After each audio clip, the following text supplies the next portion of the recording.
మిత్రులందరికీ తొలి ఏకాదశి శుభాకాంక్షలండి. ఈ తొలి ఏకాదశి అనగా ఆషాఢ మాసం శుక్లపక్షంలో వచ్చే పవిత్రమైన ఏకాదశి. దీనిని శయన ఏకాదశి అని కూడా అంటారండి. ఈరోజు శ్రీ మహావిష్ణువు క్షీరాభిషేకం ముగించుకుని యోగ నిద్రలోకి వెళ్తాడని అందరూ నమ్ముతారు. ఆషాఢ మాసం శుక్లపక్షి ఏకాదశి నాడు విష్ణుమూర్తి పాలకడలిపై యోగ నిద్రలోకి వెళ్ళే సందర్భాన్ని ఈ తొలి ఏకాదశిగా పరిగణిస్తారు. స్వామి నిద్రించే రోజు కాబట్టి దీనిని శయన ఏకాదశి అని కూడా అంటారు. సో తొలి ఏకాదశి నాడు రోజంతా ఉపవాసం ఉండి రాత్రికి జాగారం చేసి మర్నాడు ద్వాదశి నాటి ఉదయం విష్ణుమూర్తిని పూజించి తీర్థ ప్రసాదాలను సేకరించి ఆ తర్వాత భోజనం చేస్తే జన్మ పాపాలు ప్రక్షాళన అవుతాయని నమ్మకం. ఈరోజు యోగ నిద్రకు ఉపక్రమించే విష్ణువు మళ్ళీ 4 నెలల తర్వాత కార్తీక శుద్ధ ఏకాదశి నాడు మేల్కుంటాడంటారు. సో ఈ ఏకాదశిని పద్మ ఏకాదశిగా కూడా పిలుస్తారు. ఈ యోగ నిద్ర అనేది భూమిపై రాత్రి సమయాలు పెరుగుతాయి అన్నదానికి సూచన. తద్వారా ప్రజల్లో నిద్రా సమయాలు కూడా పెరుగుతాయి.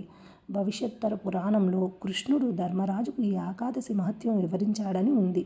దాన్ని ఉత్థాన ఏకాదశి అని అంటారు. ఆ తర్వాత రోజు వచ్చే ద్వాదశిని క్షీరాబ్ది ద్వాదశి అంటారు. ఈ 4 నెలల కాలాన్ని పవిత్రంగా పరిగణించి అందరూ చాతుర్మాస్య దీక్ష చేసేవారు. ఈ ఏడాది తొలి ఏకాదశి పర్వదినం శనివారం నాడు వచ్చిందండి. పంచాంగం ప్రకారం ఏకాదశి తిథి శుక్రవారం ఉదయం 10:08 గంటలకు ప్రారంభమై శనివారం ఉదయం 11:54 గంటలకు ముగిసింది. సూర్యోదయం వేళ ఏ తేదీ ఉంటే దాన్ని పరిగణలోకి తీసుకోవాలన్న నియమం ప్రకారం తొలి ఏకాదశిని శనివారంగా నిర్ణయించారు.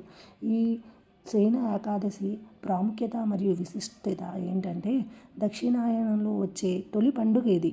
సో తెలుగు సంవత్సరంలో మొదటి పర్వదినంగా భావిస్తారు కాబట్టి ఈరోజు ఉపవాసం ఉండి శ్రీహరిని పూజిస్తే సకల పాపాలు తొలగిపోతాయని విశ్వాసం. పూజా సమయంలో తులసి ఆకులను విధిగా ఉపయోగిస్తారు. పూజా విధానం మరియు నియమాలు ఏంటంటే ఉదయాన్నే తలస్నానం చేసి శుభ్రమైన బట్టలు ధరించాలి.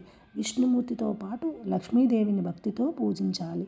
రోజంతా ఉపవాసం ఆచరించి మరుసటి రోజు ద్వాదశి నాడు అన్నదానం చేసి ఉపవాసం విరమించాలి.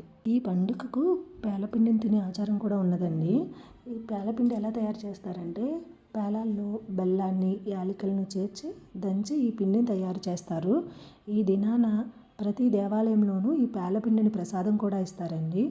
ఈ పేలపిండిని తినడం వల్ల ఆరోగ్యపరంగా కూడా చాలా మంచిది. శయన ఏకాదశి గురించి నాకు తెలిసింది నేను చెప్పానండి.